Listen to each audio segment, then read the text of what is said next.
శుద్ధ సంఘంగా కూడుకుని దేవా, మిమ్మల్ని కూర్చున్న మాటలు పరిశోధించడానికి, పరిశీలించడానికి తండ్రి, ఈ సమయాన్ని మాకు అనుగ్రహించినందుకు మీకు వందనాలు చెల్లిస్తున్నాము దేవా. నూతనంగా ప్రారంభించబడిన జేబీఆర్స్లో తండ్రి, మొట్టమొదటి ప్రసంగంగా మాకు అవకాశాన్ని మీరు అనుగ్రహించినందుకు మీకు వందనాలు చెల్లిస్తున్నాము దేవా. వాక్యాన్ని చెప్పబోతున్న వాక్యం తండ్రి, వింటున్న ప్రతి ఒక్కరూ వారి హృదయాలలో భద్రం చేసుకొని మీ కొరకు జీవించే వాక్యం అనుగ్రహించమని వేడుకుంటూ, సమయోచితమైన జ్ఞానాన్ని మాకు ప్రసాదించమని మా ప్రభు ప్రియ రక్షకుడైన యేసుక్రీస్తు వారి పేరిట ఈ ప్రార్థన అడుగుతున్నాం మా కన్న తండ్రి, ఆమేన్. ప్రభునందు ప్రేమైన దేవుని వల్లరా ఈరోజు ఈ నూతన జేబీఆర్స్ ప్రారంభోత్సవానికి విచ్చేసిన మీ అందరికీ ఆ హృదయపూర్వక ధన్యవాదాలు. మరి ముఖ్యంగా వేదిక మీద ఉన్న పెద్దలు, దైవజనులు, దేవుని పరిచరణ ఆయా ప్రాంతాల్లో జరిగిస్తున్నటువంటి వారందరికీ నా హృదయపూర్వక వందనాలు. మరి ముఖ్యంగా ఈరోజు నూతన కోఆర్డినేటర్గా నియమింపబడినటువంటి విక్టర్ సార్కి కూడా నా హృదయపూర్వక వందనాలు చెల్లిస్తున్నాను. ప్రియమైన దేవుని వల్లరా నూతన జేబీఆర్సీ ప్రారంభోత్సవానికి మనమంతా విచ్చేసాం సంఘంగా కూడుకున్నాం. ప్రియులరా, ఏదైనా సరే ప్రపంచంలో ఒక కార్యక్రమం ప్రారంభించబడుతున్నప్పుడు అందులో సంతోషం ఉంటుంది, ఆనందం ఉంటుంది, ఎంతో హ్యాపీగా ఆ కార్యక్రమం అనేది జరుగుతుండడం మనం చూస్తున్నాం. ఏదైనా ఒక షాపింగ్ ప్రారంభించినప్పుడు కానివ్వండి, ఒక వ్యాపారం ప్రారంభించినప్పుడు కానివ్వండి, ప్రారంభించిన వాళ్ళతో పాటు అనేకులు అక్కడ చేరి తమ ఆనందాన్ని వ్యక్తపరుస్తున్నట్టుగా మనం కొన్ని కార్యక్రమాలు మన కళ్ళెదుట మనం చూస్తున్నాం. ఒక ఇంటిని మనం ప్రారంభించినప్పుడు ఆ కుటుంబ సభ్యులు మాత్రమే, వారి బంధువులు మాత్రమే ఆనందిస్తారు, అవునా? అదే ఈరోజు మనం ప్రారంభించే ఈ జేబీఆర్సీ నూతన జియశాలి బైబుల్ రీసెర్చ్ సెంటర్ ఒక కుటుంబం ఆలోచించి ఆనందించేది కాదండి. ఇది అనేక మంది సుదూర ప్రాంతాల్లో ఉన్నటువంటి విశ్వాసులైన వారు, దేవుని పిల్లలైన వారందరూ ఆనందించవలసినటువంటి అద్భుతమైనటువంటి దినం ఈరోజు. ఈ అనంతపురం జిల్లా కరువు ప్రాంతంలో చాలా సందర్భాలు అవునండి, శరీర సంబంధమైన కరువు ఈ ప్రాంతంలో చాలా ఉందని మనం విన్నాం. కానీ ఈ ప్రాంతంలో ఆత్మ సంబంధమైన ఆహారం కూడా కరువు ఉందన్న సంగతి గుర్తెరిగారు కనుకనే మీరందరూ మాట్లాడుకొని ఉన్నతమైనటువంటి ఈ కార్యక్రమానికి శ్రీకారం చుట్టారు. ప్రియమైన దేవుని వల్లరా, ఇందాక మనం మాట్లాడుకున్నట్టుగా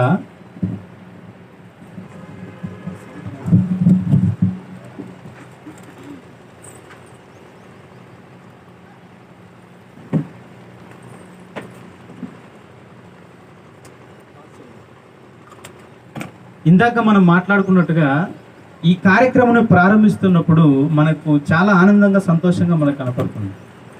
అంటే దేవుని సన్నిధి అనేది ఒకటి మన ప్రాంతానికి వచ్చిందని అంటే అది నిజంగా మనం అంతా అదృష్టమని మాత్రం చెప్పక తప్పదు.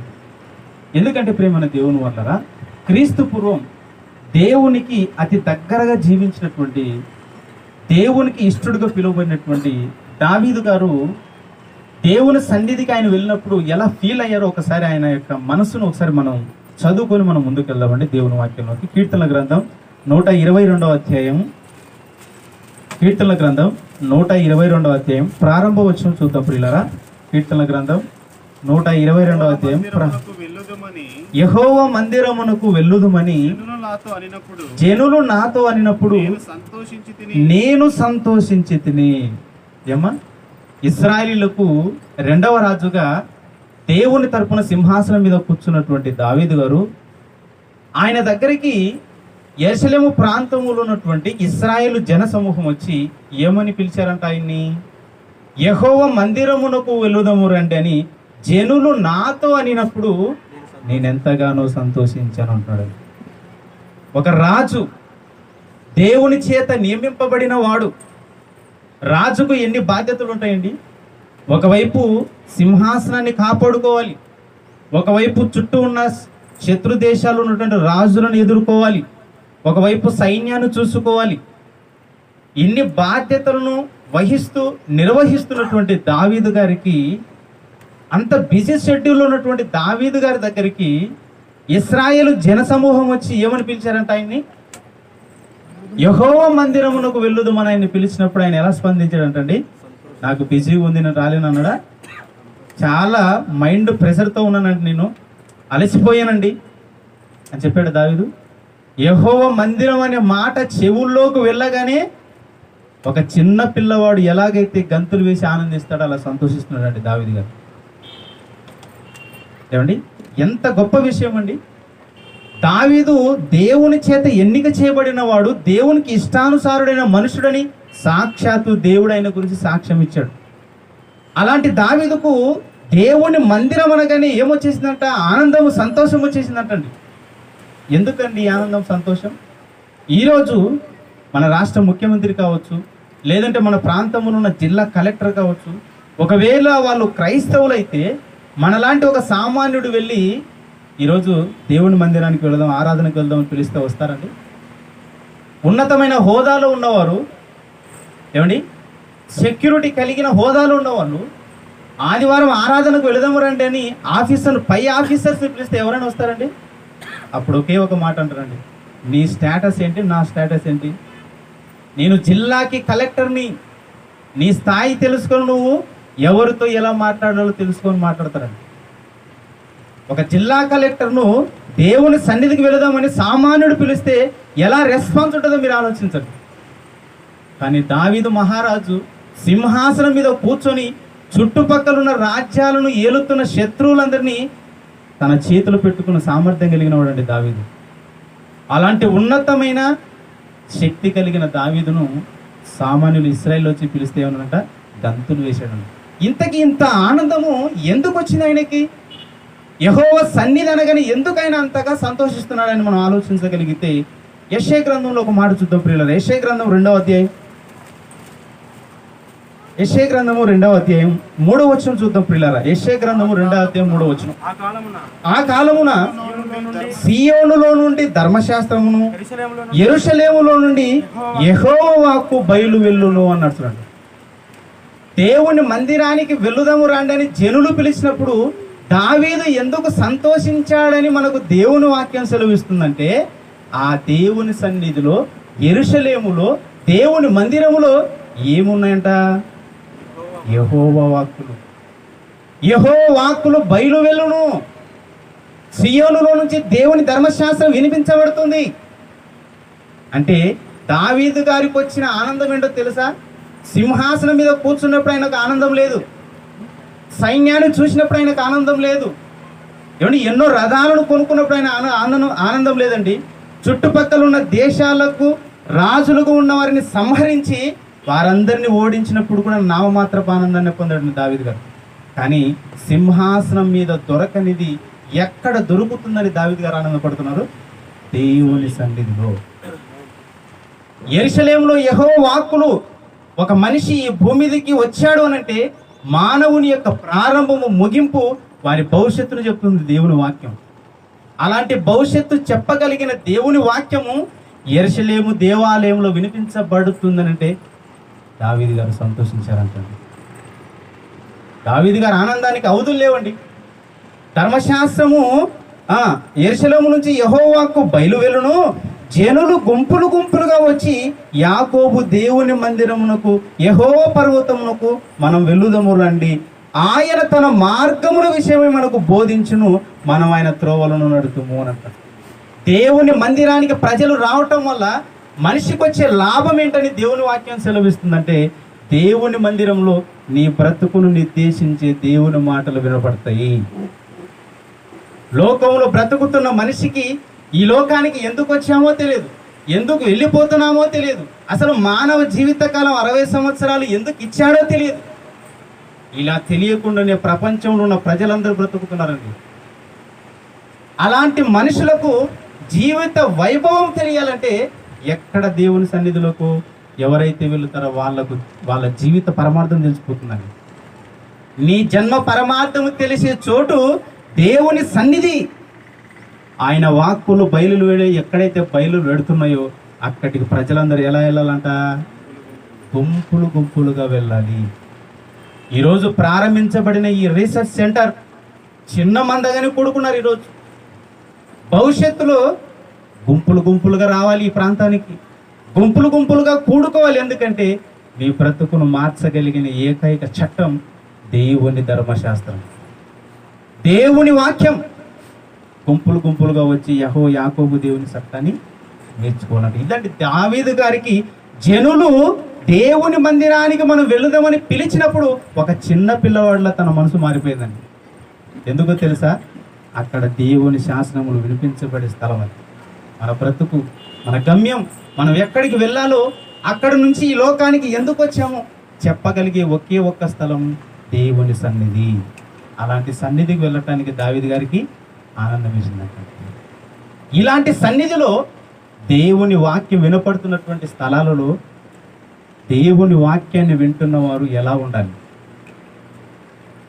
అవునా? ఆయన తన మార్గముల విషయమై మనకు బోధించును.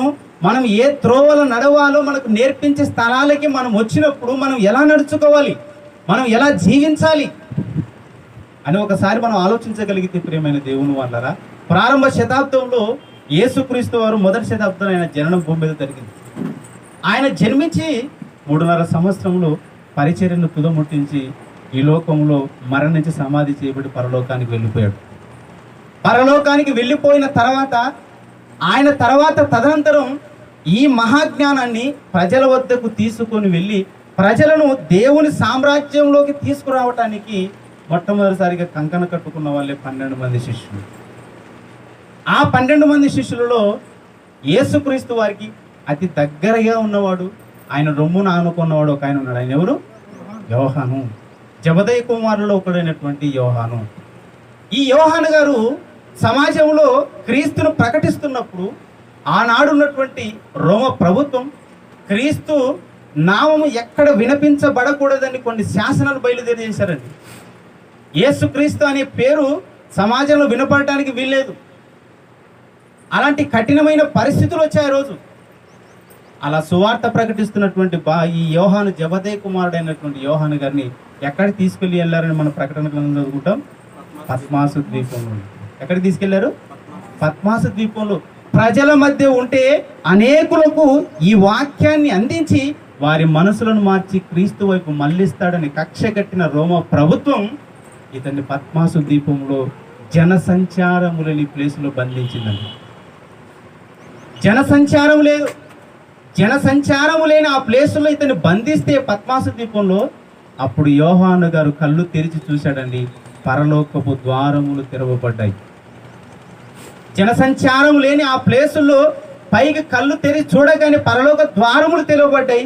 ప్రపంచంలో ఉన్నటువంటి మనుషుల భవిష్యత్తుకు సంబంధించిన దర్శనంలో ఆయనకు దేవుడు చెప్పేశాడండి. ప్రకటన గ్రంథం రాస్తున్నాడు కదండి.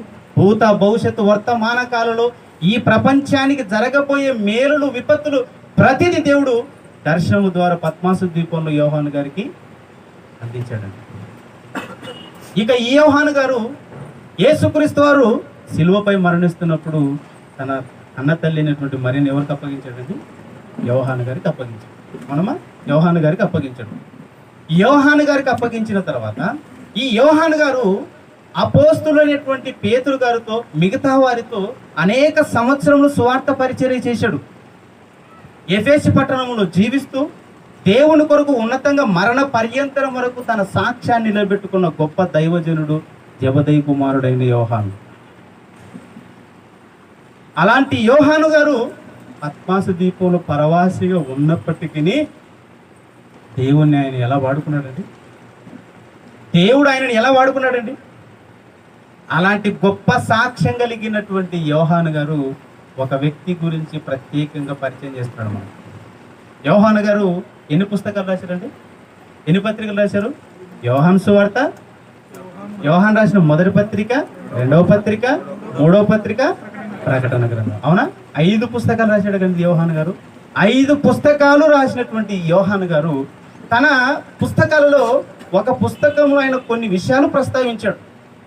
దేవుని సన్నిధికి ప్రజలు వచ్చినప్పుడు దేవుని వాక్యాన్ని వినటానికి, తమ జీవితాలు మార్చుకోవటానికి దేవుని దగ్గరకు వచ్చిన ప్రజలు అసలు ఎలా ఉండాలి, సంఘములో ఉన్న సభ్యులు ఎలా ఉండాలి, ఎలా నడుచుకోవాలి అని యోహాను గారు ఒక పత్రిక రాస్తున్నప్పుడు ఆ పత్రికలో కొంతమంది క్యారెక్టర్ను ఆయన బయట పెట్టాడండి. కొన్ని క్యారెక్టర్స్ని ఆయన బయట పెట్టాడు. ఆ క్యారెక్టర్ను ఒకదాని తర్వాత ఒకటి మనం చూసుకుంటూ వెళ్ళిపోదామండి. యోహాను గారు రాసినటువంటి మూడవ పత్రిక, యోహాను గారు రాసినటువంటి మూడవ పత్రిక మొదటి అధ్యాయం నుంచి చూద్దాం ప్రియులారా. యోహాను గారు రాసినటువంటి మూడవ పత్రిక మొదటి అధ్యాయం నుంచి చూద్దామండి. పెద్దనైన నేను సత్యమును బట్టి ప్రేమించు ప్రియుడైన గాయునకు శుభమని చెప్పి వ్రాయునది అన్నారు. చూడండి ఏమండి, సత్యమును బట్టి ప్రేమించు ప్రియుడైన గాయునకు శుభమని చెప్పి వ్రాయునది. ఈ మాట ఎవరికి చెప్తున్నాడంటే గాయకు రాస్తున్నాడండి. ఈ ఉత్తరం ఈ పత్రికను గాయకు రాస్తున్నాడండి. ఈ పత్రికను రాస్తున్న ఆయన ఈ గాయు గురించి ఎంత అద్భుతమైన సాక్ష్యం ఇచ్చాడండి యోహాను గారు. యోహాను గారు, జబదయి కుమారుడైనటువంటి యోహాను గారు గాయు గురించి ఒక అద్భుతమైన స్టేట్మెంట్ ఇస్తున్నాడు. ప్రారంభ సంఘంలో యోహాను గారు ఎలా ఉన్నారంట? పేతురు, యోహాను, యాకోబు ఎలా ఉన్నారంటే ప్రారంభ సంఘానికి స్తంభములుగా ఎంచబడ్డారంట. స్తంభములుగా ఎంచబడిన వారు పద్మాస దీపంలో పరవాసి అయిన యోహాను, అనేక సంఘాలను స్థాపించిన ఈ యోహాను ఆ సంఘాలలో ఉన్న కొంతమంది వ్యక్తిత్వాలను జ్ఞాపకం చేసుకుంటున్నాడు యోహాను గారు. కొంతమంది క్యారెక్టర్ను జ్ఞాపకం చేసుకుంటున్నాడు. సంఘములో ఎలాంటి క్యారెక్టర్స్ ఉంటాయో ఆ క్యారెక్టర్ను బట్టబయలు చేశాడు ఈ మూడో పత్రికలో. ఇతకి ఏంటి ఆయన మాట్లాడుతున్నాడు, ఏం చెప్తున్నాడు ఒకసారి మనం చూద్దామండి.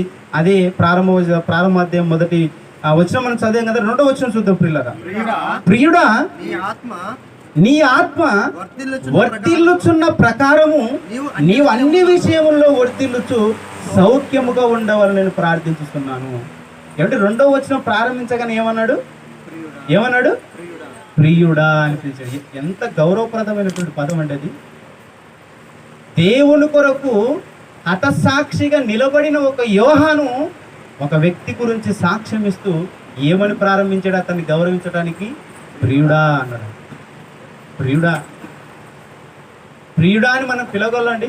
ఒక ప్రియురాలు ఒక ప్రియుడిని పిలుస్తుంది ప్రియుడా అని, అవునా? ఒక ప్రియుడు ప్రియురాల్ని పిలుస్తుంది ప్రియురాలా అని. వారి మధ్య ఉన్న బంధం అలాంటిది.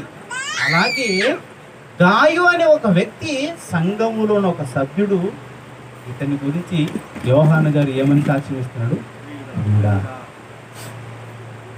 మన గురించి ఏమని సాక్ష్యం ఇస్తారండి? మనల్ని ప్రియుడా అన్నాడు, దుర్మార్గుడా అని అంటారు. అవునా?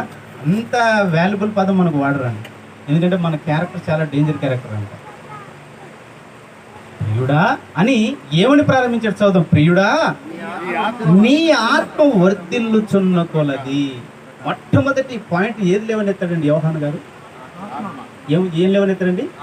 నీ ఆత్మ వర్ధిల్లుచున్న కొలది. సరే, భూమి మీద ఉన్న మనుషులందరూ శరీరాన్ని డెవలప్ చేసుకోవటానికి తమ జీవిత కాలాన్ని వెచ్చిస్తున్నారు, అవునా? ఆకార పుష్టి నైవేద్య అంటారు కదా, ఏదో సామెత అంటారు కదండి.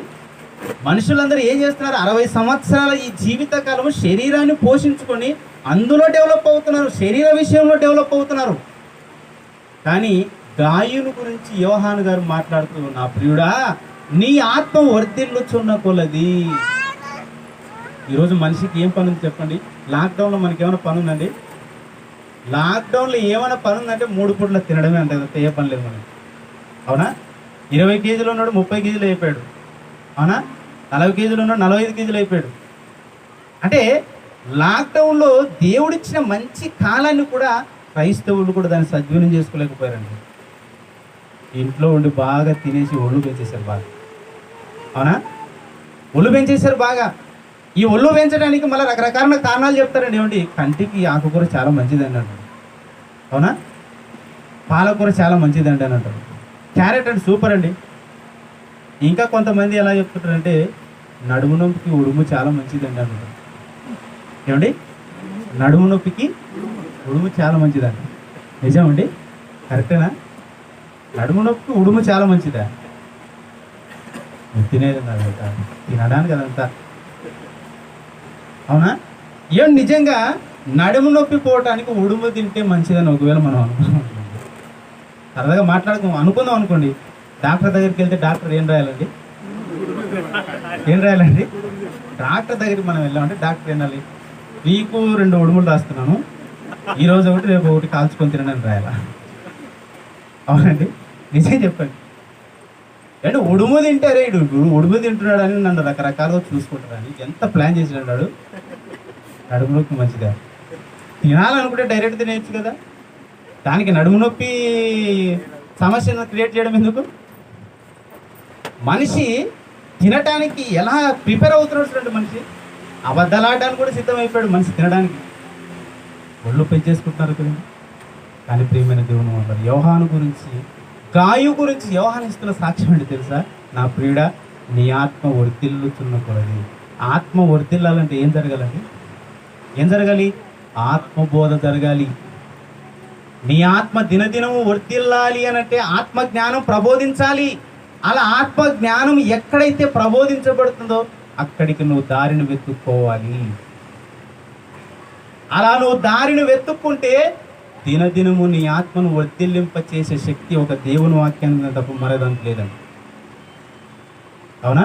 దేవుని వాక్యమే మన జీవితానికి పరమావధి. మన శరీరానికి కాదండి.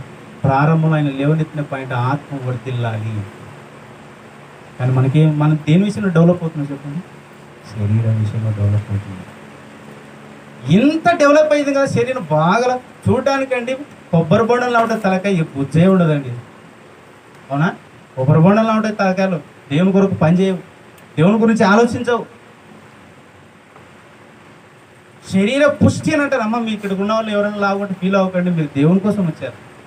ఎవరికి? సోమరులకు, దేవుని పని గురించి ఆలోచించిన వారికి, అలాంటి వాళ్ళకి వర్తిస్తుంది. ఏమంటే బాగా తింటాడు కదండి, తింటాడు కదా.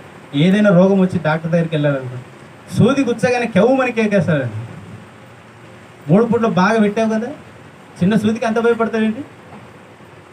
శరీర విషయంలో వర్ధిల్లుతున్న వీళ్ళందరూ ఆత్మ విషయంలో వెనకడిగేసి, అదే యోహాను గారు మాట్లాడుతూ, పౌలు గారు కూడా మాట్లాడుతూ, మా బాహ్య పురుషుడు కృషించుచున్నను, ఆంతర్య పురుషుడు దినదినము నూతన పరచబడుతున్నాడు. పరచబడాల్సింది ఏది? నూతన పరచబడవలసింది లోనున్న ఆత్మ. ఈ శరీరాన్ని నడిపించే ఆత్మకు నూతనత్వం కావాలని దేవుడు కోరుకుంటుంటే మనుషులు శరీరానికి ఇస్తున్నారండి, శరీరానికి ఇస్తున్నారు. అందుకొరకే ప్రియుడా, నీ ఆత్మ వర్ధిల్లాలని కోరుకున్నాడని, ఆత్మ వర్ధిల్లుతుంది అని కోరుకున్నాడంటే ఎంత చక్కటి సాక్ష్యం అండి గాయు గురించి. ఇక 3వ వచనం చూద్దాం పిల్లలు. అతని గురించి ఏమి ఇస్తున్నాడు? 3వ వచనం చూద్దాం. నీవు సత్యమును అనుసరించి నడుచుకొనుచున్నావు గనుక సహోదరులు వచ్చి నీ సత్య ప్రవర్తన గురించి సాక్ష్యం ఇయ్యగా బహుగా సంతోషించింది. ఏమ్మా, ఏమంటున్నాడంటండి? యోహాను గారు సంఘాన్ని స్థాపించారు కదండి. ఆ సంఘానికి పెద్ద ఈ గాయు. జాగ్రత్తగా వినండి. యోహాను గారు సంఘాన్ని స్థాపించి ఆ సంఘానికి పెద్దగా గాయువును నియమించాడు. అలా గాయువును నియమించిన తర్వాత ఆ సంఘములో ఉన్న విశ్వాసులు, దేవుని పిల్లలు, పరిశుద్ధులైన వారందరూ ఈ గాయు యొక్క వ్యక్తిత్వాన్ని, అతని క్యారెక్టర్ను, అతని క్రియలను చూసి సంఘ నాయకుడైనటువంటి యోహాను దగ్గరికి ఏ సమాచారం తీసుకెళ్లారంట? అతడు ఏం చేశాడని చెప్తాడండి? నీవు సత్యమును అనుసరించి నడుచుకొనుచున్నావు గనక సహోదరులు వచ్చి నీ సత్య ప్రవర్తన గురించి సాక్ష్యం చెప్పగా బహుగా విని సంతోషించింది. సంఘంలో ఉన్న సభ్యులు మన గురించి పాజిటివ్ ఒపీనియన్ ఇవ్వగలరండి సంఘ నాయకుడి దగ్గర? సంఘాన్ని నడిపించే నాయకుడికి పలానవాడు ఆత్మీయంగా ముందుకెళ్తున్నాడు, పలానవాడు ప్రతిరోజు దేవునికి దగ్గరగా జీవిస్తున్నాడు, మంచి సాక్ష్యం ఉందని అతను సంఘములో ఉన్న వారి గురించి సంఘ నాయకుడికి ఎవరైనా సాక్ష్యం ఇవ్వగలరా? కానీ యోహాను స్థాపించిన సంఘంలో కొంతమంది విశ్వాసులు గాయు గురించి యోహాను గారికి వెళ్ళి చెప్తున్నారండి, అబ్బాయి ఎంత చక్కగా నడుస్తున్నాడు, ఆయన సత్య ప్రవర్తన, సత్యమును అనుసరించి తన జీవితాన్ని ప్రారంభించి కొనసాగిస్తున్నాడు. ఎంత మంచి సాక్ష్యం ఇది. అలాంటి సాక్ష్యం ఈరోజు నువ్వు నేను కలిగి ఉన్నామని చెప్పండి. మనం కూడా సంఘంలో ఉన్నాం, సంఘ సభ్యులుగా కొనసాగుతున్నాం. ఇలాంటి సాక్ష్యాలు మన జీవితంలో ఏ ఒక్కరు ఇవ్వరండి. మన దగ్గర ఉన్నప్పుడు ఒక రకమైన సాక్ష్యం, మనం వెళ్ళిపోయిన తర్వాత ఇంకొక రకమైన సాక్ష్యం. ఇది మనకు వచ్చిన సాక్ష్యం. కానీ గాయు గురించి ఏం చెప్తున్నాండి? అతను పక్కన లేకపోయినా అతడు సత్య ప్రవర్తన గలవాడని అతని గురించి నేను సాక్ష్యము తెలుసుకున్నానని చెప్తున్నాడు. ఇంకొక విషయం చూద్దాం. 5వ వచనం. ప్రియుడా, వారు పరదేశులైనను సహోదరులుగా ఉన్న వారికి నీవు చేసినదెల్లా విశ్వాసికి తగినట్టుగా నీవు చేయుచున్నావు అని అన్నాడండి. ఏమంటే వారు పరదేశులైనను, ఏమంటే ప్రారంభ శతాబ్దంలో, మొదటి శతాబ్దంలో కొంతమంది పరదేశీ సువార్థికులు ఉండేవారండి. వేరే ప్రాంతాల నుంచి వచ్చేసి అనేక ప్రాంతాలు తిరిగి సువార్త ప్రకటించేవారు. అనేక ప్రాంతాలు తిరిగి సువార్త ప్రకటించారు ప్రారంభ శతాబ్దంలో. అలా సువార్త ప్రకటించి దేవుని కొరకు తన గళాన్ని విప్పి ప్రజల మధ్య క్రీస్తు అనే నామాన్ని ఎవరైతే ప్రకటిస్తున్నారో అలా ప్రకటించే వారికి ఈయన ఏం చేశాడంట చదవండి అక్కడ. నీవు పరదేశులైన వారు నీ దగ్గరికి వస్తే సహోదరులుగా ఉన్న వారికి నీవు చేసినదెల్లా తగినట్టుగా, విశ్వాసికి తగినట్టుగా నువ్వు చేశావు. అబ్బా, అంటే దేవుని సేవ నిమిత్తము మీ యొద్దకు వచ్చిన వారి పట్ల మీరు ఎలాంటి మనసు కలిగి ఉన్నారండి? ఎలాంటి మనసు కలిగి ఉన్నారు? వారికి సహాయం చేసే గుణాన్ని కూడా గాయు కలిగి ఉన్నాడంట. వాక్యాన్ని బట్టి ప్రవర్తిస్తున్నాడు. దేవుని వాక్యాన్ని ప్రకటిస్తున్న వారికి సహాయం చేస్తున్నాడు. అది డబ్బు రూపంలో కావచ్చు, మరో రూపంలో కావచ్చు, ఏ రూపంలో కావచ్చు. ఎంత క్వాలిటీస్ ఉన్నాయండి గాయులోన. ఒక క్రైస్తవుడికి మారిన వారికి ఖచ్చితంగా ఉండవలసిన లక్షణాలను సంఘం ఎదుట పత్రిక రాస్తూ చెప్తున్నాడు యోహాను గారు. సంఘములో ఉన్న వాళ్ళందరూ ఈ గాయులాగా ఉండాలనేదే, అలా మారాలన్నదే యోహాను గారి యొక్క ముఖ్య ఉద్దేశం. సహోదరులను చేర్చుకొని వారికి చేసినదల్లా నేను వినున్న 6వ వచనం చెప్తున్నాండి. వారు నీ ప్రేమను గురించి సంఘం ఎదుట సాక్ష్యం ఇచ్చిరి. వారు నీ ప్రేమను గురించి సంఘం ఎదుట సాక్ష్యం ఇచ్చారు. అంటే దీన్ని బట్టి మనకి ఏమర్థం అవుతుందంటే, ఒక క్రైస్తవుడు ఎలా బ్రతకాలంటే ఒక గాయులా బ్రతకాలి. క్రైస్తవుడు ఎలా బ్రతకాలి? ఒక గాయు.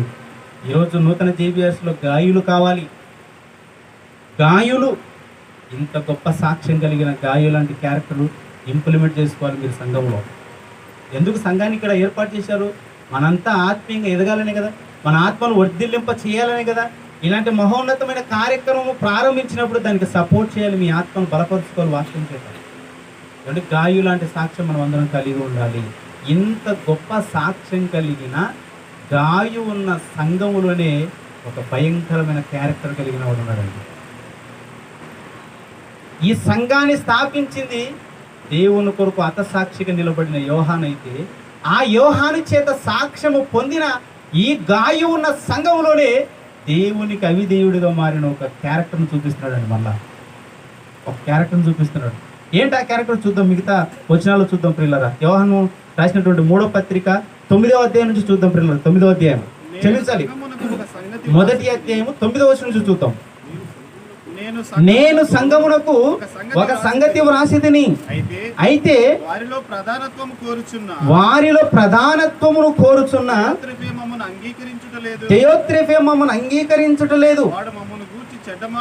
వాడు మమ్మును గూర్చి చెడ్డ మాటలు వదులుచు అది చాలదన్నట్టుగా సహోదరులను తానే చేర్చుకొనక వారిని చేర్చుకొన మనస్సు గల వారిని కూడా ఆటంకపరచుచు సంఘములో నుండి వారిని వెలివేయుచున్నాడు.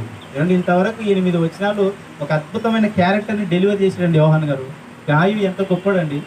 ప్రియుడా, నువ్వు ఎంత గొప్పడు అయ్యా, నీ ఆత్మను వర్ధిల్లింపు చేస్తున్నావు, సేవకులకు ఆతిథ్యం ఇస్తున్నావు, సేవకులకు సహాయం చేస్తున్నావు, సత్యాన్ని బట్టి నువ్వు నడుస్తున్నావు అని చెప్పుకుంటున్న ఆ సంఘములోనే ఎలాంటి క్యారెక్టర్ బయటపడిందంటండి.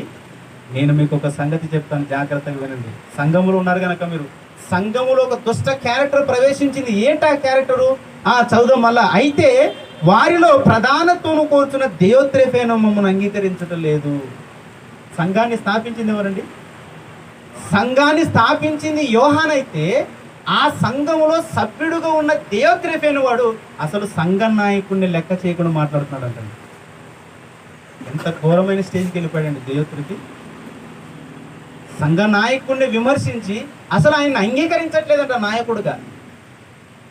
అంత గొప్ప సంఘములో, అంత గొప్ప క్యారెక్టర్ కలిగిన గాయు లాంటి ఉన్న ఆ సంఘంలో ఎలాంటి దుష్ట క్యారెక్టర్ ప్రవేశించిందండి. ప్రధానత్వమును కోరుతున్నాడంట.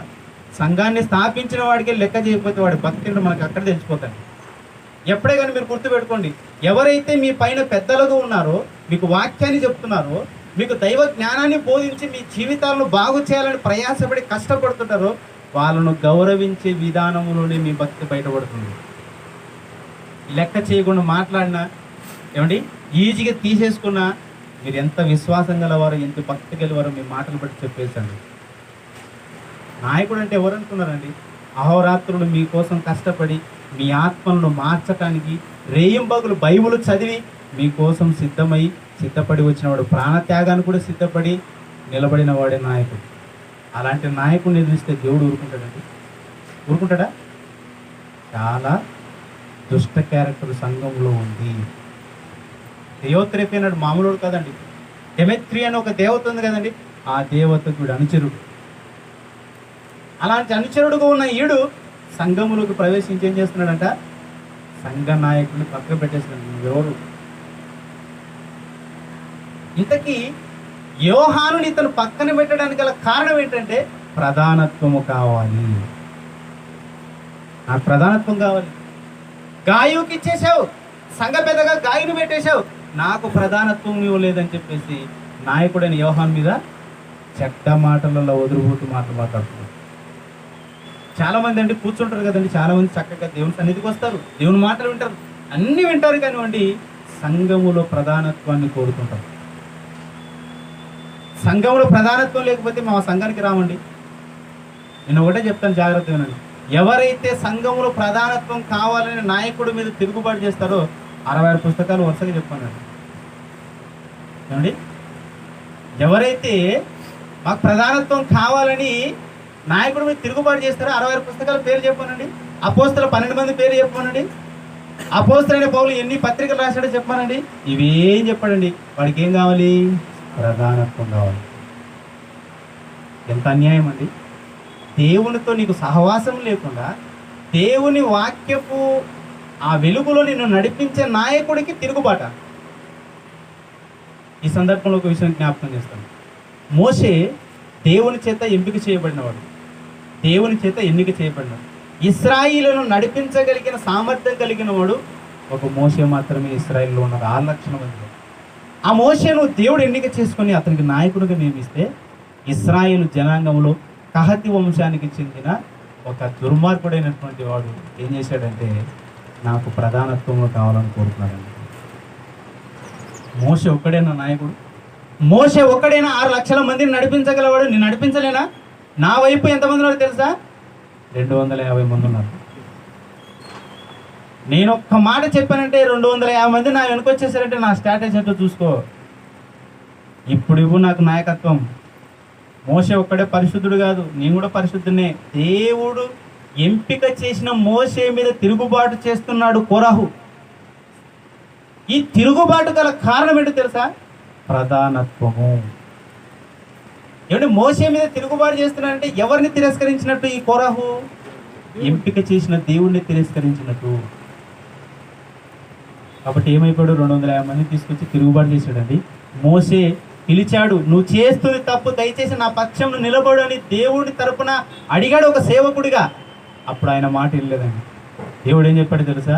పాలెము చుట్టూ మీరు దూరం వెళ్ళిపోండి, ఈ కొరాహును అతని సంబంధికులందరినీ వారు సజీవులు గుండగానే పాతాల గుండానికి నేను తీసుకుని వెళ్తాను అన్నాడు. సజీవులు గుండగానే 250 మంది. ఒక మనిషి 60 సంవత్సరాలు బ్రతికి మరణదినం ఆసన్నమైన తర్వాత చనిపోయి సమాధి చేయబడి పాతాళానికి వెళ్ళాలి. కానీ కొరాహు సందర్భంలో జరిగిన ఆ సంఘటనలో వారు సజీవులుగా ఉండగానే, ఇంకా ప్రాణాలతో ఉండగానే భూమి నెర్రలు విడిచి వారిని భూమి కప్పుకుంది, పాతాళ లోకానికి వెళ్ళిపోయారు. ఎంత ఘోరమైన సంఘటన అండి! మనుషులలో వచ్చే మరణానికి ఆ వ్యతిరేకమైనటువంటి దిశగా వీళ్ళను నేను చంపేస్తానని చెప్పేసి దేవుడు నిర్ణయం తీసుకోవడానికి. ఒకే ఒకరిలో పుట్టిన స్వార్థం. నాకు నాయకత్వం కావాలి, మోసే స్థానం నాకు కావాలని స్వార్థంగా ఆలోచించినటువంటి ఈ కొరాహులో పుట్టిన దుష్ట మనసుకు ఎంతమంది బలైపోయారండి? ఎంతమంది బలైపోయారు? 250 మంది. ఒకనిలో పుట్టిన స్వార్థానికి 250 మంది బలైపోయారండి. కహతి వంశానికి దేవుడిచ్చిన ఆధిక్యత ఏంటో తెలుసా? మందసమును మోసే భాగ్యం ఇచ్చాడండి వాళ్ళకి. ఆ వంశానికి దేవుడు మందసము దేవునికి గుర్తది, దేవుని సన్నిధికి గుర్తు. అలాంటి గొప్ప భాగ్యం వాళ్ళకి ఇచ్చినప్పటికీ నాయకత్వాన్ని, ప్రధానత్వాన్ని కోరుకున్నాడు. సజీవుడుగా పాతాళ లోకానికి వెళ్ళాడు. సేమ్ ఇలాంటి క్యారెక్టర్లు సంఘాల్లో కనబడుతున్నాయి. థియోత్రెఫీ అని ఒకసారి మీరు జ్ఞాపకం చేసుకోండి. ఈ థియోత్రెఫీ అనేవాడు కూడా కోరాహు లాంటి సంబంధం కలిగిన వాడే, ప్రధానత్వమును కోరుతున్నాడు. ఇది ఇక్కడ వచ్చిన గుణం కాదండి, ఇది ఈ క్యారెక్టర్ అనేది ఇక్కడ వచ్చింది కాదు. పరలోకంలో ప్రధానత్వమును కోరుకొని దేవుని చేత గెంటి వేయబడిన సాతాను తమ ప్రధానత్వమును నిలుపు కనుక ఇంటికి త్రోసివేయబడి పాతాళ లోకంలో కట్టిక చీకటి గల బిలములోకి వెళ్ళిన సాతాను సంబంధులు వీళ్ళందరూ. అలాంటి క్యారెక్టర్ ఒకవేళ మనలో ఉంటే దయచేసి ఈ దినాన దేవుని వాక్యం మనకు హెచ్చరిక చేస్తుంది. ప్రధానత్వముతో పరిశుద్ధత కావాలి. నిన్ను దేవుడు మెచ్చుకోవాలంటే పరిశుద్ధత కావాలి నీకు, అది కోరుకో. కానీ ప్రధానత్వం ఏముందండి? చూడండి, 250 మంది చచ్చిపోతండి. 250 మందికి సంబంధించిన స్థలాలు సమాధులు సిద్ధం చేయాలి కదండి. అవునండి, ఎంత కష్టం అండి 250 మందికి సమాధులు సిద్ధం చేయాలంటే. పాపం వాళ్ళ కష్టాన్ని ఆలోచించాడు దేవుడు. ఒకే ఒక సమాధి, అంతే 250 మంది అందులోకి వెళ్తారు. ఒకే ఒక సమాధి, ఇంకా స్థలాలు కూడా అవసరంలే, కొట్లాడుకోవాలి, గొడవలు అవసరంలే, ఇక్కడ సమాధి అక్కడ సమాధి అని ఒకే ఒక సమాధి లోపలికి వెళ్ళిపోయారండి. ఎవరైతే తల పొగురుతో ఉంటారో, మితిమీరిన ఓవర్ యాక్షన్ చేస్తారో, ఎరగబడి దేవుని సేవకులైన వారి మీద తిరుగుబాటు చేస్తారో, వారి చరిత్రలో కొంతకాలం వరకే మనగడ సాగించగలరు. చరిత్రలో కొంతకాలమే వాళ్ళు మనగడ సాగించగలరు. భవిష్యత్తులో ఎవరికి కనపడుకుని వెళ్ళిపోతారు. దానికి ఉదాహరణనే ఒక కోరాహు, ఒక థియోత్రెఫీ. విచిత్రం ఏంటంటే, సంఘానికి వచ్చే వాళ్ళు దేవుని వాక్యాన్ని వినటానికి ఆసక్తితో సంఘానికి వస్తుంటే, అలా వచ్చిన వారిని చేర్చుకుంటున్న వాళ్ళను సంఘం నుంచి వెలివేశాడంటండి ఈ దుర్మార్గుడు థియోత్రెఫీ. సంఘము నుంచి వెలివేశాడట. వీడికి ఎంతకంత బాధ వచ్చిందంటే, సంఘములో జనసమూహం ఎక్కువైపోతే నా ప్రధానత్వం పోతుందేమని భయం. అవునా? జనసంఖ్య పెరిగితే ప్రధానత్వం పోతేమో. అందుకొరకే సంఘంలోకి చేర్చుకుంటున్న సభ్యులు ఎవరైతే ఉన్నారో వాళ్ళని పసిగట్టేసి వారిని సంఘం నుంచి బయట పెట్టేస్తున్నాడు. సంఘ నాయకుడు అని యోహాను గురించి వదలపోతూ మాట్లాడుతూ బయట ఇష్టానుసారంగా మాట్లాడుతున్నాడు. ఎంత నీచమైన క్యారెక్టర్ అండి. ఒక గొప్ప దైవజనుడుగా పిలువబడిన గాయి ఉన్న సంఘములోనే ఒక దుష్టుడు ప్రవేశించాడు. అలాంటి క్యారెక్టర్ మనలో ఉండకూడదని ఈరోజు దేవుని వాక్యం మనకు హెచ్చరిస్తుంది. కాబట్టి ప్రియమైన దేవుని వల్ల అలా కిందికి చదువుకుంటూ వెళ్ళిపోతే ఇంకొక వ్యక్తి గురించి మనకు పరిచయం చేస్తారండి దేవుడు. ఆ వ్యక్తి గురించి కూడా చూద్దాం.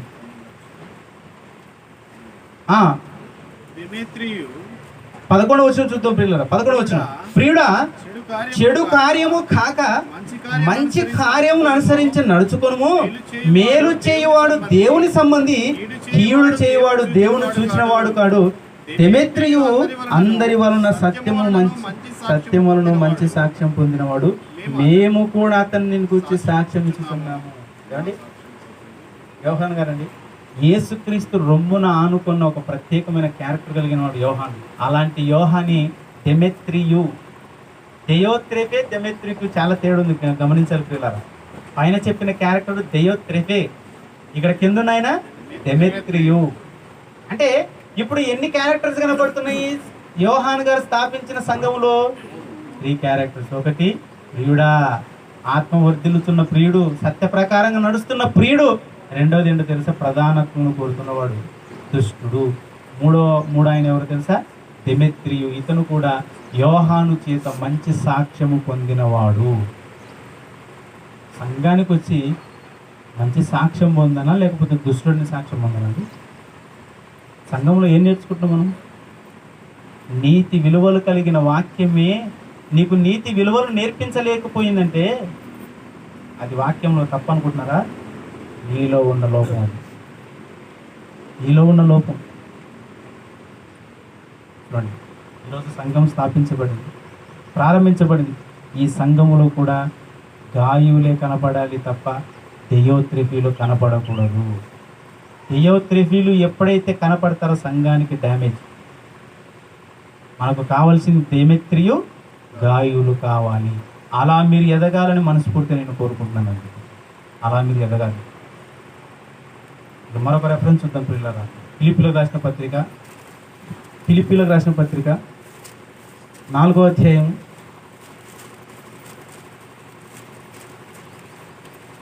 22వ వచనం చదువుతాం పిల్లరా. ఫిలిప్పీలకు రాసిన పత్రిక 4వ అధ్యాయం 22వ వచనం. నాతో కూడా ఉన్న సహోదరులందరూ మీకు వందనములు చెబుతున్నారు. పరిశుద్ధులందరూ ముఖ్యముగా కైసరు ఇంటి వారిలో ఉన్న పరిశుద్ధులు మీకు వందనములు చెప్తున్నాము. ఏమైనా అర్థమైందా ఈ రెఫరెన్స్? ఏమన్నా మనకు అర్థమైందా? చదివిన ఈ రెఫరెన్స్ మళ్ళీ ఒకసారి చదువుదాం. చదవండి 22వ వచనం. నాతో కూడా ఉన్న సహోదరులందరూ మీకు వందనములు చెప్పుతున్నారు.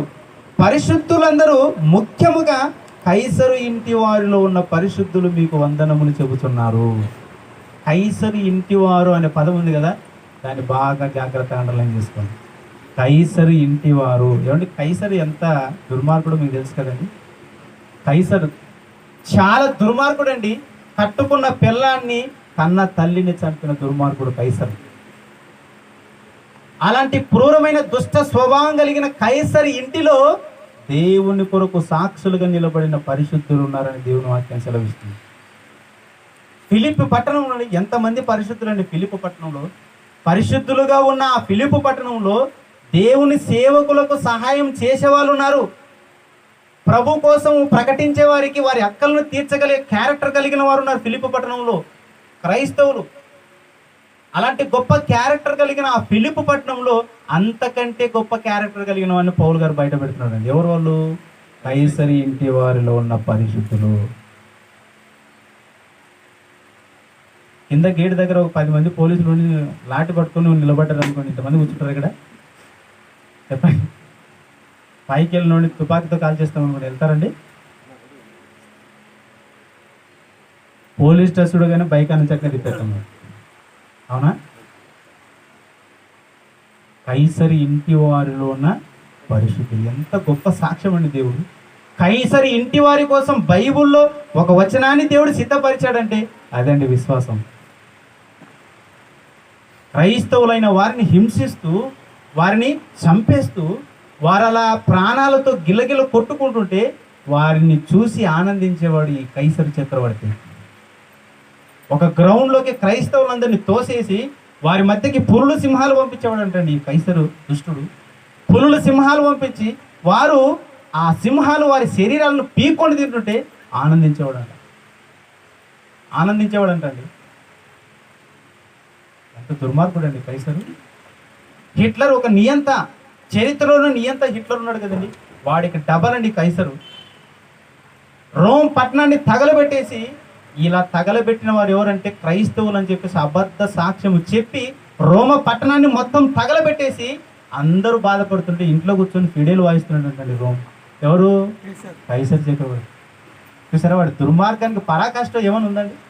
ఎంత దుర్మార్గుడు అంటే వాడు. పరిశుద్ధులైన వారి మీదకి నేరం నెట్టేసి ఇంట్లో ఫిడేలు వాయించుకుంటావాడు. ఎంత నేరం అండి, ఎంత ఘోరం అండి. ఇలాంటి దుష్ట క్యారెక్టర్ కలిగిన కైసర్ ఇంటిలో క్రీస్తును నమ్ముకున్న పరిశుద్ధులు నిలబడ్డారంటండి. చాలదండి మన వాళ్ళ జీవితానికి చాలదండి ఇది. అలాంటి గొప్ప క్రూరమైన కుటుంబం అండి. ఏ మాత్రము క్రీస్తును అంగీకరిస్తున్నారన్న సమాచారం చిన్నది వెళ్ళినా వారి తలలు ఎగిరిపోతాయండి. కైసరి ఇంటిలో ఉన్నటువంటి పరిస్థితులు, అలాంటి కఠినమైన పరిస్థితుల్లో కూడా క్రీస్తును వెంబడించిన ఆపని పరిస్థితులండి వారందరూ, కైసరి ఇంటి వారిలో ఉన్నవారు. దీనికి అంతటికి కారణం ఏంటో తెలుసా? ఇంత డెడికేటెడ్గా దేవుని కోసం వారు నిలబడడానికి కారణం ఏంటో తెలుసా? వారిలో ఉన్నటువంటి వాక్యం. ఎక్కడో పౌలు గారు సువార్త ప్రకటిస్తుంటే ఆ సువార్తకు మారుమనసు పొందారు కైసరు ఇంటి వారిలో ఉన్నవారు. వారి ఇంట్లో ఉన్న యజమానికి తెలియకుండా భక్తి చేశారండి వాళ్ళు. కైసరుకు తెలియకుండా భక్తి చేశారండి వాళ్ళు. చాలా గొప్ప క్యారెక్టర్ కలిగిన వారు కైసరు ఇంటి వారిలో ఉన్నవారు. ఇలాంటి క్యారెక్టర్ మనలో రావాలంటే మీకు ఏ సహవాసం ఉండాలా? సంఘ సహవాసం అనేది కావాలి. ఈరోజు ప్రారంభించబడిన ఈ సంఘం వారానికి ఎన్ని రోజులు క్లాసులు నిర్ణయిస్తారో నిర్ణయించిన టయానికి ఆ వారానికి మీరందరూ వచ్చి కూర్చొని దేవుని వాక్యాన్ని వినాలని, మీరు కూడా కైసరి ఇంటి వారిలో ఉన్న పరిశుద్ధులుగా మారిపోవాలి. యోహాను స్థాపించిన పట్టణం సంఘంలో ఉన్నటువంటి గాయులాగా మీరు మారిపోవాలి, దెమెత్రిలాగా మీరు మారిపోవాలి.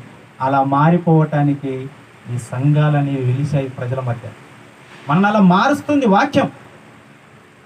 కాబట్టి ప్రియమైన దేవుని మాట్లాడాలి, ఈ స్థలాలను మీరు ఎప్పుడు మర్చిపోకండి. ఏదో ప్రారంభోత్సవం కనుక మటనో చికెనో చేస్తారని చెప్పేసి వచ్చారేంటి? ఏమండి చికెన్ మటన్ ఏదైనా చేస్తారని వచ్చారండి, అలా రాకూడదండి. ప్రారంభోత్సవం ఎప్పుడైనా అద్భుతంగా ఉంటుందండి, ముగింపు చాలా ఘోరంగా ఉంటుంది. అవునా? ముగింపు చాలా ఘోరంగా ఉండాలన్న, ఘోరంగా ఉండకూడదు అనుకుంటే నాయకుడికి మీరు సపోర్ట్ ఇవ్వాలి ఎప్పుడే కానీ. అవునా? మీరు చేయలేనిదని ఒకరు వచ్చి మేము చేస్తామని ముందడిగేసినప్పుడు మీ చేతులు ఖచ్చితంగా వాళ్ళకు సహకరించాలి. అలా సహకరిస్తేనే మీరు కూడా ప్రభు యొక్క పనిలో సహకారులు కొనుక్కుంటారు. అలాంటి వాళ్ళ పేరు జీవగ్రంథంలో రాయబడతాయని చెప్పాడండి దేవుడు. రాసుకున్నారు జీవగ్రంథంలో. మనకు ఓటర్ కార్డుల పేరు ఉంటే చాలనుకుంటాను. అవునా? మన ఆ మధ్యకాలంలో జగన్ గారు ఇళ్ల పట్టాల పంపిణీ ప్రారంభం చేశాడు కదండి. ఆ ఇళ్ల పట్టాల పంపిణీలో పేరు రాలేదని మీడియా దగ్గర మాట్లాడుతుంది మేడం, ఒక మేడం. నేనేం అన్యాయం చేశాం, మా పేరు లేదు, మా పేరు కొట్టేశారు. ఇళ్ల పట్టాల పేరు రాకపోతే మీడియాకి ఎక్కుతావా? అసలు జీవగ్రంథంలో నీ పేరుందో లేదు ఏ రోజు ఆలోచించావా? నీ ఇల్లు ఉండవు, నీవు ఉండవు చచ్చిపోతే. అవునా? అది ఆలోచించట్లేదు మనిషి. ఇళ్ల పట్టాల్లో పేరు లేదు. సీఎం గారిని వండబూతులు తిడుతున్నారండి ఇళ్ల పట్టాల్లో పేరు లేదనుకో. కానీ ఫిలిప్పు పట్టణంలో క్రైస్తవులకు దక్కిన గొప్ప ఆధిక్యత అంటే జీవగ్రంథంలో వారి పేర్లు రాయబడ్డారు. అలాంటి ప్రయాస క్రైస్తవులుగా మనకు ఉందా చెప్పండి? జీవగ్రంథంలో మన పేరు దేవుడు రాయించుకోవాలని ఇష్టపడేంతగా నువ్వు ఈ భూమి మీద కష్టపడుతున్నావా క్రైస్తవుడా? ఒక మాటలో చెప్పాలంటే అన్య జనులకు ఉన్న భక్తిలో 1% కూడా మనలో లేదండి. అన్య జనులకు ఉన్న భక్తి కూడా 1% మనలో లేదు అని చెప్పడానికి ఒక రెఫరెన్స్ చూపించి ముగించేస్తాను పిల్లల. ద్వితీయోపదేశకాండం 12వ అధ్యాయం 5వ వచనం. ద్వితీయోపదేశకాండం 12వ అధ్యాయం 5వ వచనం. సంఘం అనేది ఎంత ఇంపార్టెంటో, సంఘం అనేది ఎంత ఇంపార్టెంటో, దేవుని సన్నిధి అనేది, దేవుని సహవాసం అనేది ఎంత ఇంపార్టెంటో మరి మోషే గారు రాస్తున్న జాగ్రత్త చదివి వినిపించాలా వచ్చినాము. ద్వితీయోపదేశకాండం 12వ అధ్యాయం 5వ వచనం. మీ దేవుడైన యెహోవా మీ సమస్త గోత్రములలో తన నామమును స్థాపించుకొనుటకు నివాస స్థానముగా ఏర్పరచుకొను స్థలమును వెదకి అక్కడికి యాత్రలు చేయుచుండవలెను. ఎంత అద్భుతమైన మాట అండి. వెండి బంగారాలు ఇచ్చిన దొరకని వాక్యం అండి. ఎక్కడైతే దేవుని వాక్యం వినిపించే స్థలాలు ఉన్నాయో అక్కడికి పరిశుద్ధులైన వారందరూ ఏం చేయాలంట? యాత్రలు చేయాలి. కేదార్నాథ్ యాత్ర కాదు, యెరూషలేము యాత్ర కాదు, సాగింది యాత్ర కాదు. ఏ యాత్ర అంటే ఇది?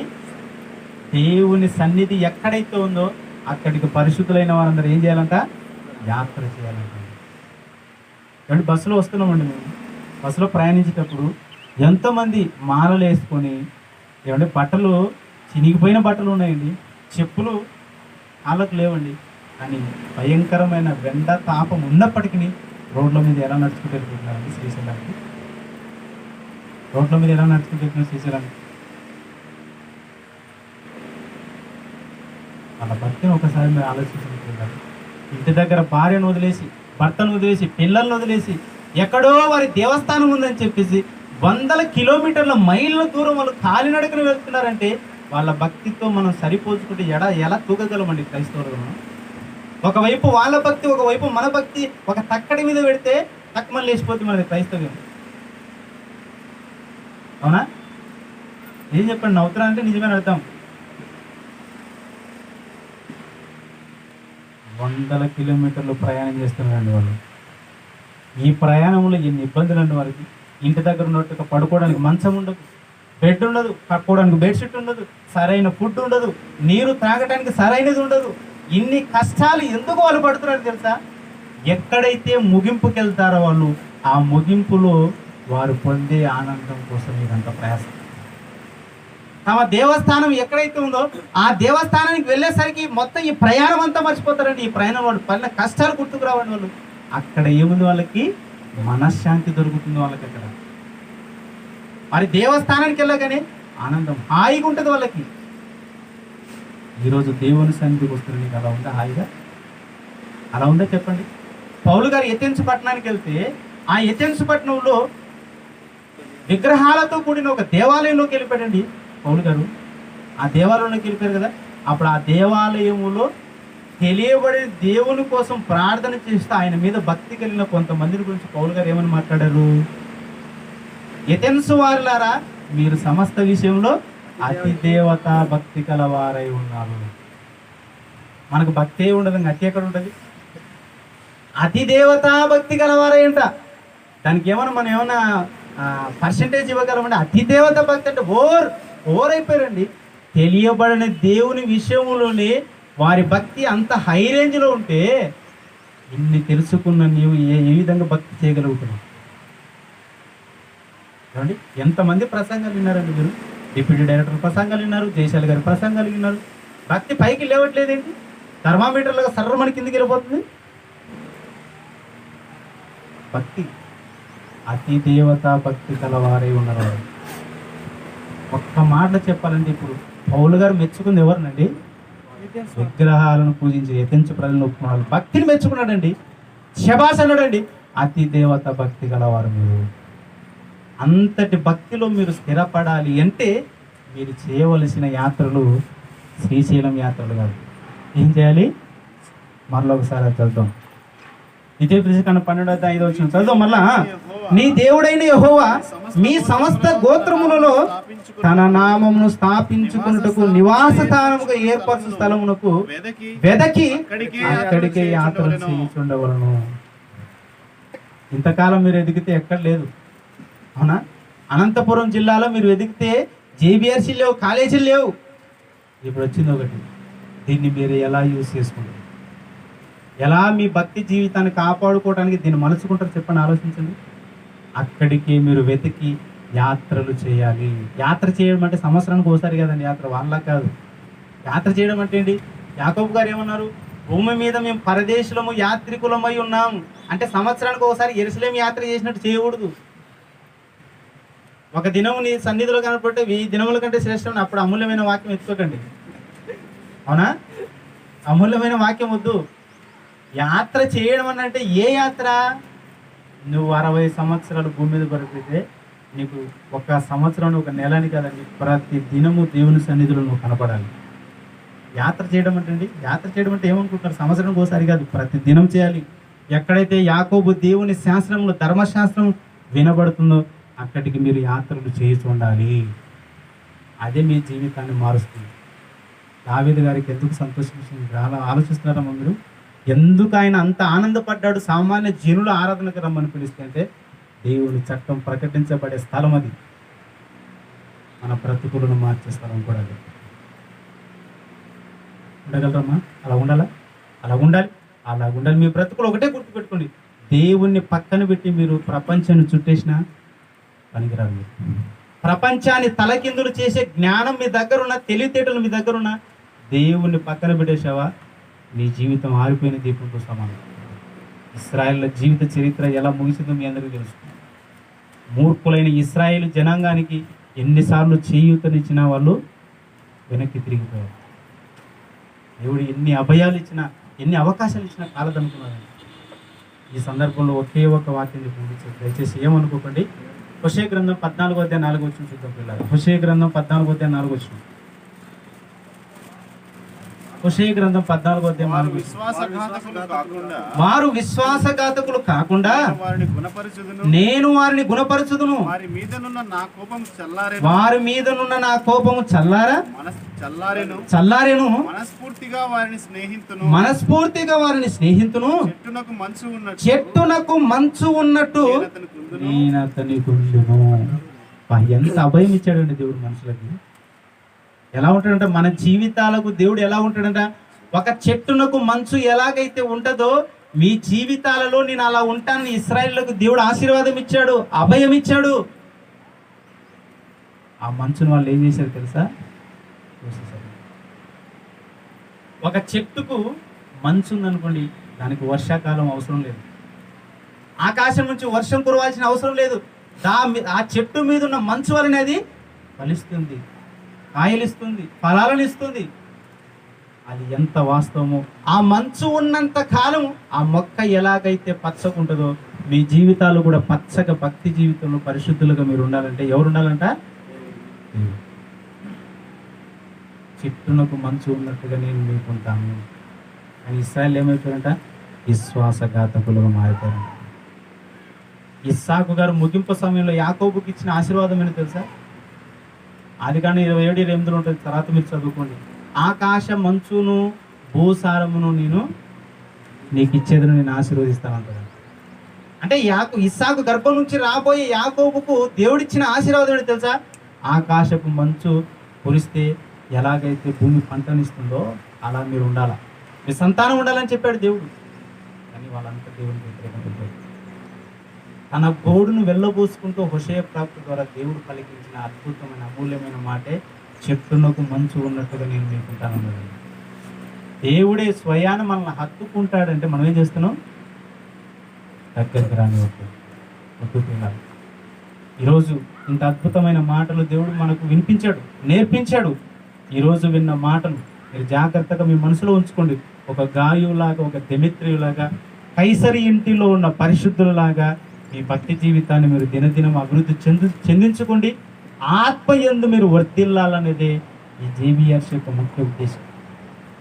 శరీర సంబంధంగా మీరు బయట ఎంత వర్ధిల్లుతారో వర్ధిల్లండి.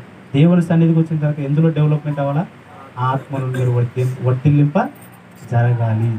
కాబట్టి ప్రియమైన దేవుని వల్లరా ఇలా ఒక అద్భుతమైన కార్యక్రమాన్ని మీరు ప్రారంభించి మరి విక్టర్ సార్ గారు బాధ్యతగా తీసుకొని ఈరోజు ఈ పరిసర ప్రాంతాల్లో JBRCని స్టార్ట్ చేయడం, ఆ విక్టర్ సార్ గారికి మీరందరూ సహకారులు ఉండడం నాకు ఎంతగానో సంతోషాన్ని ఇచ్చిందండి. ఈ అనంతపురానికి మొట్టమొదటిసారిగా రావడం, నేను ఎప్పుడు రాలేదండి ఈ ప్రాంతానికి, మొట్టమొదటిసారిగా అది దేవుని పని నిమిత్తం వచ్చింది. నాకు సంతోషం. తన గురించిన మాటలు చెప్పడానికి ఈ ప్రాంతంలో అడుగుపెట్టే భాగ్యాన్ని దేవుడు నాకు ఇచ్చాడు. అది నాకు చాలా సంతోషంగా ఉంది ప్రియమైన దేవుని బిడ్డలు. కాబట్టి దేవుడు ఈరోజు మనకు చెప్పిన వాక్యం మన జీవితాల్లో నాటుకోవాలి, ఫలాలు తీసుకురావాలి. ఈ JBRC ఇంకా రాను డెవలప్ అవుతూ వృద్ధి అవుతూ అనేక మంది ఇక్కడ ఈ ప్రాంతం అంతా నిండిపోయేటట్టుగా డెవలప్ చేసే బాధ్యతలు మీరు అందరూ తీసుకోవాలని మనస్ఫూర్తిగా మీ అందరిని కోరుకుంటూ ఈ కొద్ది మాటలు జాగ్రత్తగా ఓపిక మీరు ఉన్నందుకు నాకు హృదయపూర్వక వందనాలు చెల్లిస్తున్నాను. దయచేసి కళ్ళు మూసుకుంటే ప్రార్థన చేసుకుంటాను. ప్రేమ కలిగిన మా తండ్రి, దయగలిగిన మా దేవ, గత వారం దినం నుంచి తండ్రి నేటి గురువారం వరకు తండ్రి మమ్మల్ని సజీవులుగా కాపాడి నీ వాక్యాన్ని మీ సన్నిధిలో గడిపే భాగ్యాన్ని మాకు అనుగ్రహించినందుకు మీకు వందనాలు చెల్లిస్తున్నాం దేవా. తండ్రి మీరు మా కొరకు రాయించిన 66 పుస్తకాలు ఉన్నటువంటి ఈ మహాజ్ఞానం తండ్రి మా జీవితానికి బాట చూపిస్తుందని, 60 సంవత్సరాలు గడిచిన తర్వాత మొదట ఏ లోకం నుంచి అయితే మేము వచ్చామో ఆ లోకంలోకి ప్రవేశించటానికి మీ వాక్యమే మాకు అర్హత కలిగిస్తుందని పరిశుద్ధ గ్రంథం నుంచి అనేక సత్యాలు మాకు తెలియజేసినందుకు మీకు వందనాలు చెల్లిస్తున్నాం దేవా. పాప పంకిలమైన ఈ జీవితానికి పరిశుద్ధత అనే ఒక వరాన్ని మీ కుమారుని మరణం ద్వారా మాకు అందించినందుకు మీకు వందనాలు చెల్లిస్తున్నాం దేవా. మరి ముఖ్యంగా తండ్రి ఈ అనంతపురం జిల్లాలో మరి నూతనంగా ప్రారంభించబడిన సంఘం దేవా, ప్రారంభ శతాబ్దంలో ఎలాగైతే సంఘము దినదినాభివృద్ధి పొందుతూ అనేక మంది క్రైస్తవులుగా మార్చబడుతూ మీ యొక్క రాజ్యంలో ప్రవేశించారు, ఈ అనంతపురం జిల్లాలో కూడా తండ్రి అనేక మంది తండ్రి ఈ యొక్క సంఘానికి చేర్చబడి ఇది ఒక యాత్ర స్థలంగా మార్చబడాలని మనస్ఫూర్తిగా మేము కోరుకుంటున్నాం దేవా. ఈ సంఘానికి నాయకులుగా ఉన్నటువంటి మరి విక్టర్ సార్ గారి గురించి మీరు జ్ఞాపకం చేసుకోండి. ఆయనకి ఇచ్చిన సత్యమని, ఆయనకి ఇచ్చినటువంటి సంతానం బోధించబడుతుందని మీరు సెలవిచ్చిన మాటను బట్టి దేవా, ఆ కుటుంబం నిండు నూరేళ్ళ ఆయుష్షు కలిగి జీవించాలి. ఇక్కడ ఉన్నటువంటి అనేక మంది ప్రజలకు ఈ వాక్యాన్ని అందించాలి. అనేక మంది జీవపు ఊటలు తండ్రి వారికి అందించి వారి బ్రతుకులను మార్చేటట్టుగా మరి కష్టపడి ప్రయాసపడి సువార్త చేయగలిగే భాగ్యాన్ని విక్టర్ సార్ గారికి మరి అనుగ్రహించమని వేడుకుంటున్నాం తండ్రి. మరి ముఖ్యంగా ఈ యొక్క సంఘాన్ని అందిస్తూ చేయూతనిస్తూ ఇంకా కలిసికట్టుగా ఈ యొక్క సంఘాన్ని అభివృద్ధి చెందించడానికి అనేకమైన ప్రణాళికలు రచించుకొని దేవా మీ మహిమార్థమై ఈ సంఘము ఉండటానికి గొప్ప చూపించమని వేడుకుంటూ ఇంత గొప్ప అవకాశాన్ని ఈ దినాన్ని మాకు అనుగ్రహించినందుకు మరొకసారి మీకు కృతజ్ఞతాస్తుతులు చెల్లిస్తుంది. తిరిగి మేము ప్రయాణం అయిపోతుండగా మా ప్రయాణం క్షేమంగా మీరు మాకు తోడుగా ఉండి క్షేమంగా మా గమ్యస్థానాన్ని చేర్చమని మరొకసారి మీ పాదాల చెంత వేడుకుంటూ మా ప్రభు ప్రియరక్షకుడైన యేసుక్రీస్తు పేరిట ఈ ప్రార్థన అడుగుతున్నాం మా కన్న తండ్రి. ఆమేన్. అందరికీ